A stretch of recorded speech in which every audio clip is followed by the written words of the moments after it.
편지를 보낸 사람의 의도가 있을 거잖아. 네.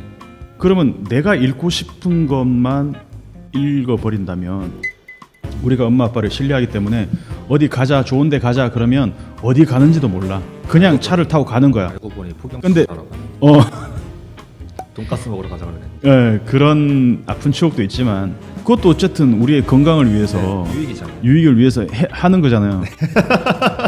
근데 지금 유익이냐 아니냐 아직 논란이 있습니다. 지금 네. 당장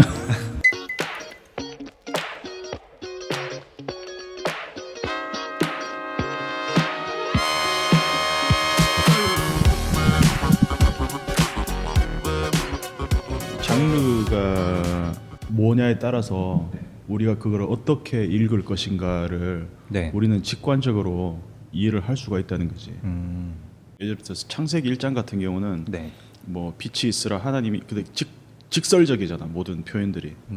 네. 하나님이 빛이 있으라 뭐 네. 빛과 어둠을 나누시고. 근데 이제 그거를 시편 104편 같은 경우는 네. 창조 찬양시라 그래서 네. 시적으로 이걸 이제 풀어냈단 말이야.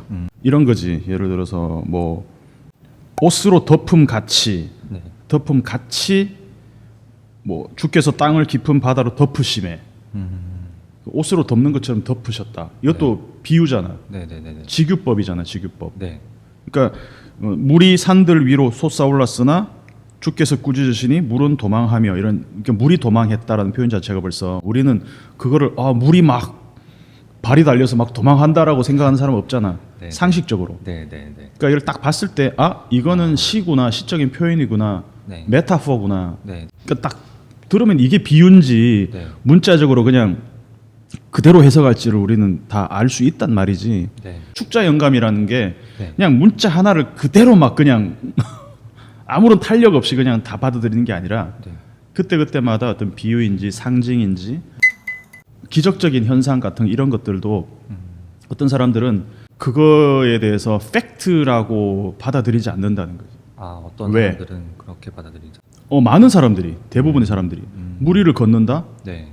물고기 2마리와 보리떡 5개가 네. 네. 네. 뭐 5천 명이 먹고 남을 정도가 됐다. 이거는 어떤 수적으로 물리학적인 상식을 갖고 있는 사람들은 이거를 못 믿을 거 아니야. 네, 못 받아들일 거 아니야. 네. 네. 네. 근데 그거 자체가 벌써 문화 제국주의라는 거야. 문화 제국주의가 뭐냐면 그런 거지. 어떤 건지 알지? 지금 내가 살고 있는 세계관과 자연과학적인 어떤 것이 최고의 진리의 자리에 있잖아. 네. 네. 네. 과학적이다 이러면 팩트라고 우리는 받아들이잖아. 네. 네. 네. 네. 그렇게 해석을 하면 성경에 우리가 믿어야 될 거, 믿지 말아야 될 거, 기적적인 현상들, 네. 네. 네. 어떤 초월적인 일들, 해가 멈추는 이런 것들, 네. 뭐 이론들에 의하면 네. 그거는 받아들일 수 없는 거잖아. 그러면 다 제거해내는 거지. 아. 그러면 남는 게 뭐냐? 교훈적인 거밖에 안 남는다는 거지. 그러니까 성경이 굉장히 프래그마틱하게 도덕책이 되는 거. 도덕책이 되거나 파편적인 거밖에 안 되는 거지. 그러니까 전체를 우리가 못 받아들이는 거지. 그러니까 근데 만약에 네. 성경이 이야기하는 게 어떤 팩트, 진리의 가장 최상단에 있는 이게 기준이다 한다면 네. 과학적으로 우리가 알고 있는 상식을 벗어나는 일조차도 우리는 받아들여야 되는 거야. 왜냐면 전제 자체가 벌써 다르기 때문에. 그러니까 성경을 읽는 독법의 해석을 하려는 자세 자체가 벌써 겸허하게 성경을 받아들일 자세가 되어 있지 않은 거지. 이걸 한번 볼까? 보니까 뭐야 말이 돼? 이렇게 되는 거지. 말이 되고 안 되고 기준이 뭐냐? 네. 현대 지금 내가 과학이라는 알고 거. 있는. 우리가 갖고 있는 과학적인 이 말 자체가 벌써 우리한테는 큰 권위로 다가온단 말이에요. 그러니까 성경의 오류, 뭐 성경의 문자 그대로 받아들여야 되나? 성경에 나오는 초월적인 거, 그런 것들에 대해서 우리는 그냥 간단하게 그거는 팩트가 아니고 네. 그냥 그들의 신앙이다 이렇게 그냥 얘기해 버리는 거죠. 어떻게 보면은 더 우리가 아는 지식이 넓어질수록 성경을 더 파헤칠 수 있는 도구들도 많아지는 거라고 그렇지. 봐야 되는 거 아니에요? 근데 성경을 우리가 신학을 배울 때 제일 먼저 배우는 게 그거거든. 네. 우리가 학문을 알아갈 때 네. 어떤 뭐 건축학을 배운다. 네. 그러면 내가 그거에 대해서 그 이론들을 공부해 가면서 점점 내 지식이 많아질수록 네. 모르는 부분은 줄어드는 거잖아. 모든 학문이 그렇잖아요, 그지? 모든 학문이 그런데 네. 성경은 네. 계시된 말씀은 네. 내가 아는 게 많아질수록 모르는 게 점점 더 많아지는 거야. 아, 네. 그러니까 내가 안다고 해서 그걸 이제 신비라고 하죠. 신비. 네. 우리가 하나님에 대해서 알아가는 것은 하나님이 우리에게 계시하신 만큼만 아는 거잖아. 네. 그러나 하나님은 우리가 아는 것보다 훨씬 더 우리가 무지한 부분도 훨씬 더 많다는 거죠. 네. 네. 그 하나님을 아는 지식이 자라가면서 오히려 더 신비에 쌓인 하나님이 계시하지 않은 어떤 우리가 이해하지 못한 게 얼마나 많아 현상들 그런 걸 다 우리가 이해할 수 있는 수준으로 가르쳐 주시기도 하고 계시하시기도 하시지만 어떤 때는 뭐 삼위일체 같은 거 이런 거는 어떻게 한 분이 세 분이지 이런 거 일이 어떻게 삼이 될 수 있지 그걸 이해하려고 막 애를 쓰다 보니까 궤변들이 나오는 거지. 뭐 양태론 같은 거 삼신론 이런 게 나오는데 그게 아니라 성경에 계시는 하나님이 자기를 알려주시는 것 그것을 우리가 다 안다 할지라도 네. 여전히 네. 신비로 미스테리오로 이렇게 남겨져 있는 네. 음, 그럼 이렇게 많아진다. 성경에 알 수 없는 부분들을 저에게 남겨놓으신 것도 어떻게 보면은 그런 부분을 인정하라는 그렇지. 그런 부분이기도 한 거네요. 그렇지. 저희. 그러니까 그 해석의 주체가 우리가 아니라는 거지. 아, 읽을 때 벌써 우리는 자세가 네. 엎드려진 자세로 받아들여야 된다는 거지. 아, 이거 맞나 안 맞나 한번 보자. 이게 과학적이야? 이게 말이 돼? 뭐 죽었다가 살아나? 과학적인 어떤 상식과 비추어 보니까 이게 말이 되는 것 같아. 네. 그러면 하나님도 오르신 분으로 우리가 인정을 하는 거야. 이렇게 되면은 이거는 순서가 뒤집어진 거지. 가두는 거네요 그 안에. 그렇지. 하나님이 이렇게 하셨네.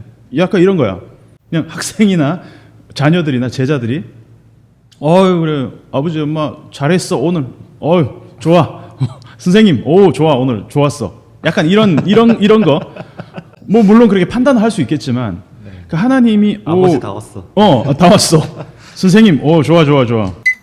예수님이나 하나님이 하신 어떤 그런 것들에 대해서 우리가 생각할 때 이게 비도덕적일 수도 있는데 뭐야 헤렘 같은 거 아이들 뭐 짐승들 다 진멸하 바치라 이런 거 보면 도덕적으로 우리가 갖고 있는 윤리 상식에 비추어 볼 때 이거는 말이 안 된다. 하나님 잔인하시다. 그러니까 우리가 딱 판단해 버리는 거지. 그렇게 되면 뒤집어진. 그게 아니라 네. 하나님은 오르시다. 네. 하나님이 하는 것은 모든 것이 옳다. 이 시작이 어떤 전제가 되지 않으면은 네. 이 관계가 뒤집어질 수가 있다는 거죠. 그래서 선악과를 먹는다는 게 선악을 알게 하는 것. 네. 우리가 선악을 알 수 있다는 얘기가 아니라 네.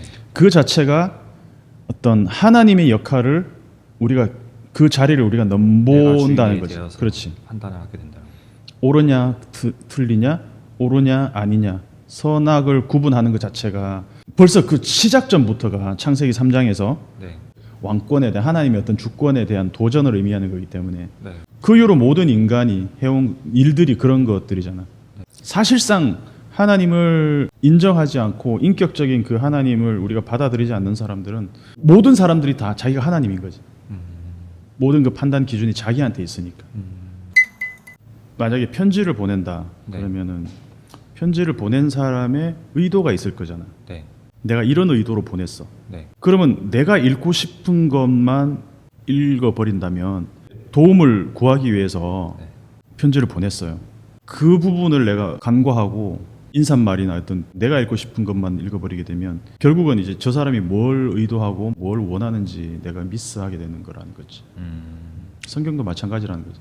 하나님이 이 다니엘을 통해서 하나님이 우리에게 말씀하시려는 의도가 뭐냐, 말라기를 통해서 하나님이 우리에게 전하시려는 메시지가 뭐냐에 대해서 우리가 귀를 기울여야지. 네. 우리의 어떤 윤리적인 눈, 우리의 어떤 그런 상식적인 판단으로 그거를 해석을 하게 되면 심각한 오류가 될 수 있다는 거지. 어디를 읽어도 오해하게 되겠네요. 그렇지.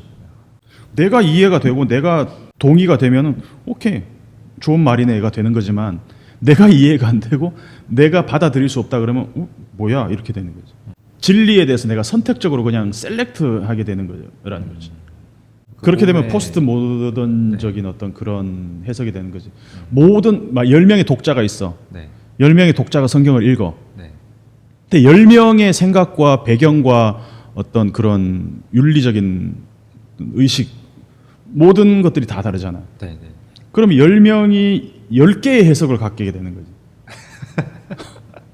성경을 가지고. 네. 그거는 바람직한 성경 읽기가 아니라는 거지. 그래서 이게 오히려 음. 어떤 말씀에 대해서 이렇게 궁금증이 생겨서 검색을 해보잖아요, 사람들이. 그러면 정말 다양한 사람들이 나오거든요. 그런 것들을 살펴보다 보면 또 헷갈리고, 그래서 그런 걸 결국에 다 치워버리게 되고 그냥 검색의 장단점, 검색이 가진 어떤 그런 함정, 검색이 주는 유익이 있죠. 성경 어디에 나오는 건지 떠오르지가 않아. 그러면 저 내비 검색 없으면 안 돼요, 저희. 검색 한번 해. 여기 오는데 내비 없으면 안 되고. 내비 없으면 안 됩니다. 네. 저도 내비 얘기를 했으니까 네. 내비가 없으면 안 된다라는 생각을 딱 가지고 성경을 본다면 네. 굉장히 우리는 겸손하게 운전할 수 있는 거지. 아. 내가 아는 길이야. 아는 길인데 내비는 둘러서 가라고 얘기해. 네. 뭐 내비가 틀렸네? 뭐야 이게 뻔한데. 그런데 가다 보니까 사고가 났어. 아 그래서 내비가 돌아가라 그랬구나. 내비는 위에서 보고 있으니까 네. 위성을 통해서 이렇게 다 보고 있으니까 여기 사고 났네? 그쵸. 돌아가는 게 낫겠네? 그래서 그 결과값을 나에게 주는 거란 말이지. 아. 근데 난 내비를 못 믿어. 왜 내가 아는 거라고 생각하니까. 나 이쪽으로 계속 다녔는데 왜 갑자기 내가 이 나와바리는 이런 말 써도 계몽주의 특별히 계몽주의란 게 어떤 그동안 암흑 시대라고 불렸던 그 다크 에이지라고 했던 그 네. 중세 500년 기간을 네. 500년이 아니지 거의 뭐 한 1000년 되는 기간이지. 우리의 이성이 잠들고 있었다. 그러니까 Let there be light. 우리 이성의 빛을 비추어라. 약간 그 창세기 1장의 어떤 그런 짝퉁 버전인 거지. 그래서 계몽주의를 enlightenment 이성을 마비시켰다면 네. 중세 교회가 네. 물론 중세 교회가 잘못한 게 많지. 저번에 일반 성도들의 눈과 귀를 멀게 하고 자기들의 어떤 권력을 위해서 네. 정치와 종교의 권력을 그 힘을 가지고 그 파워를 휘두르려고 하나님 말씀을 본인들도 읽지도 않고 사제들이 읽지도 않고 네. 쉬운 일반인들이 쓰는 언어로 번역도 안 하고 네. 라틴어로만 그냥 읽다 자기들도 모르면서 이런 관점도 있거든요. 홍해가 갈라진 부분의 성경 내용을 보면서 실제로 바다가 갈라지는 부분이 있긴 있었다. 그러니까 어느 시간이 되면 정말 그 묻이 이렇게 드러나면서 그러니까 바다가 그게 갈라지고 그 부분이 그 바다가 홍해였지 않을까? 그 갈대바다 뭐 이렇게 해서 네. 어떤 뭐 실제로 바다가 갈라지는 게 아니고 그러니까 말이 되게끔 네. 설명을 이거였다 하다 하면서, 보니 네. 설명을 하다 보니 네. 어떤 그런 게 나오는 건데 뭐 요단강이 갈라지는 것 요단강이 멈추어 서는 것도 여호수아에서 네. 요단 동쪽에서 요단 서쪽으로 옮겨갈 때 네. 네. 의도적으로 성경은 그 시기는 추수할 시기 몸에 거두는 시기라고 그래서 물이 마를 시기가 아니라는 오히려 범람하는 시기라는 것을 의도적으로 얘기하고 있어. 아. 그러면 이거는 물이 저절로 마른 게 아니라 네. 하나님이 하셨다라는 거. 음. 그 물을 멈추어 서게 하셨다라는 것 의도적으로 강조하기 위해서 그런 텍스트를 우리에게 쓰고 있다는 거죠. 알려주신 거네. 네. 과학적인 가설, 법칙 이런 게 상당 부분 우리에게 설득력이 다가오긴 하지만 네. 달콤해요, 되게. 재밌어요. 그렇죠. 네. 그러니까 뭐 비판하자는 건 아니지만 네. 그런 그 창조과학회 네. 아니 물론 그 좋아 어떤 성경 이야기들을 성경의 어떤 그런 시조 현상들을 자체는, 네. 과학적으로 설명하는 건 좋아. 네, 네, 네. 근데 사실 설명이 안 되는 게 더 많을 걸. 훨씬 많을 걸. 그런데도 그걸 다 설명하려고 하다 보니까 자꾸 막 그 과학계에서도 비주류로 자꾸 이렇게 밀려나는 거지. 안타까워. 아니 과학적으로 설명할 수 있는 건 좋아. 근데 굳이 모든 걸 다 과학적으로 설명할 필요도 없고 그래서도 안 되고. 히브리서 말씀 중에 그 믿음은 바라는 것의 실상이요 요 구절 있잖아요.